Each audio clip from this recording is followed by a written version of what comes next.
പ്രിയപ്പെട്ട യാത്രക്കാരെ, ഇന്നത്തെ നമ്മുടെ യാത്ര മൂന്നാർ KSRTC ബസ് സ്റ്റാൻഡിലേക്കാണ്. വീഡിയോയിലേക്ക് പോകുന്നതിന് മുമ്പ് എന്നെ നിങ്ങൾക്ക് പരിചയപ്പെടുത്തുകയാണ്.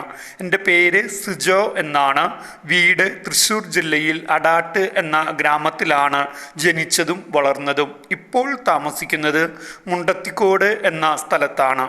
നിരവധി യാത്രകൾ കേരളത്തിനകത്തും ഇന്ത്യയിലെ മറ്റ് സംസ്ഥാനങ്ങളിലും നടത്തിയിട്ടുണ്ട്.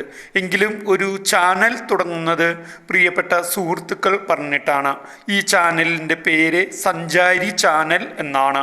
വളരെ വില കുറഞ്ഞ മൊബൈലിലാണ് വീഡിയോ എടുക്കുന്നത് എങ്കിലും മാക്സിമം ക്ലിയറായി എടുക്കുവാൻ ശ്രമിക്കുന്നതാണ്. നിങ്ങൾ ഈ ചാനലിനെ സപ്പോർട്ട് ചെയ്യുകയും എല്ലാവരും ഈ ചാനൽ സബ്സ്ക്രൈബ് ചെയ്യുകയും വേണം.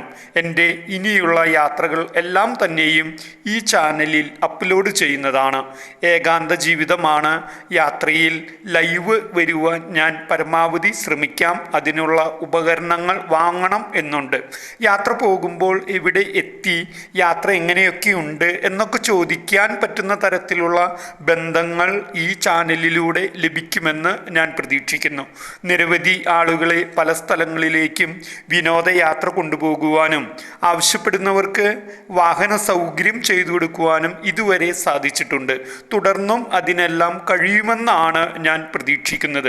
എല്ലാവരും സഞ്ചാരി ചാനൽ സബ്സ്ക്രൈബ് ചെയ്തുകൊണ്ട് എൻ്റെ യാത്രകൾക്ക് പ്രോത്സാഹനം നൽകണമെന്ന് അഭ്യർത്ഥിക്കുന്നു. നമ്മുടെ ഇന്നത്തെ യാത്ര മൂന്നാർ KSRTC ബസ് സ്റ്റാൻഡിലേക്കാണ്.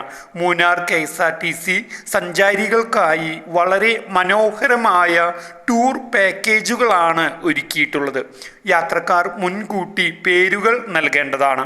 മൂന്നാർ KSRTCയിൽ ഏറ്റവും ചെലവ് കുറഞ്ഞ രീതിയിൽ യാത്രക്കാർക്ക് താമസിക്കുവാനുള്ള സൗകര്യവും ചെയ്തിട്ടുണ്ട്. അതും KSRTCയുടെ ബസ്സിൽ തന്നെ.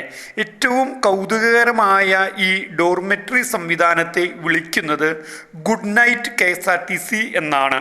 ഒരു ബസ്സിൽ 10 പേർക്ക് സുഖമായി ഉറങ്ങുവാനുള്ള സൗകര്യമാണ് ഒരുക്കിയിട്ടുള്ളത്.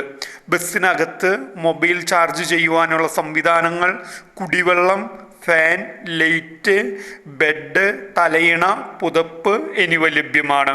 ടോയ്ലറ്റ് യൂസ് ചെയ്യുന്നതിന് മാത്രം ബസ്സിൽ നിന്നും പുറത്തിറങ്ങി ബസ് സ്റ്റാൻഡ് കെട്ടിടത്തിനകത്തെ ടോയ്ലറ്റ് യൂസ് ചെയ്യേണ്ടതാണ്. ഇത്രയും സൗകര്യങ്ങൾ ഉള്ള ഡോർമെട്രി സംവിധാനത്തിന് KSRTC ഈടാക്കുന്നത് വെറും 220 രൂപ മാത്രമാണ്. നമ്മൾ ഒരു ലോഡ്ജിൽ റൂം എടുത്താൽ ചുരുങ്ങിയത് 1000 രൂപ വരുന്നിടത്താണ് KSRTC ഏറ്റവും ചെലവ് കുറഞ്ഞ താമസ സൗകര്യം യാത്രക്കാർക്കായി ഒരുക്കിയിട്ടുള്ളത്. ഇത് വളരെ അഭിനന്ദനാർഹമായ ഒരു കാര്യമാണ്. വൈകിട്ട് 5 മണി മുതൽ രാവിലെ 9:30 വരെയാണ് ബസ്സിനകത്ത് താമസിക്കുവാനുള്ള സൗകര്യം ഉള്ളത്. ഇതിനായി മൂന്നാർ KSRTC ഓഫീസുമായി യാത്രക്കാർ ബന്ധപ്പെടുക. ഇത്രയും ചെലവ് കുറഞ്ഞ രീതിയിലുള്ള താമസ സൗകര്യം മൂന്നാറിൽ മറ്റൊരിടത്തും നമ്മൾക്ക് ലഭ്യമല്ല. ഗവൺമെൻറ് ഒരുക്കിയിട്ടുള്ള ഈ സംവിധാനം എല്ലാ സഞ്ചാരികളും പരമാവധി പ്രയോജനപ്പെടുത്തുക. ഗുഡ് നൈറ്റ് KSRTC എന്ന ഈ സംരംഭം കേരളത്തിലെ എല്ലാ KSRTC ബസ് സ്റ്റാൻഡുകളിലും തുടങ്ങട്ടെ എന്ന് ആശംസിക്കുന്നു. എല്ലാവർക്കും ഈ വീഡിയോ ഇഷ്ടപ്പെട്ട് കാണുമെന്ന് കരുതുന്നു. സഞ്ചാരി ചാനൽ സബ്സ്ക്രൈബ് ചെയ്തുകൊണ്ട് എന്നോടൊപ്പമുള്ള യാത്രകളിൽ നിങ്ങളും പങ്കാളികളാകുവാൻ ശ്രമിക്കുമല്ലോ. അടുത്ത വീഡിയോയിൽ നമ്മൾക്ക് വീണ്ടും കാണാം. നന്ദി.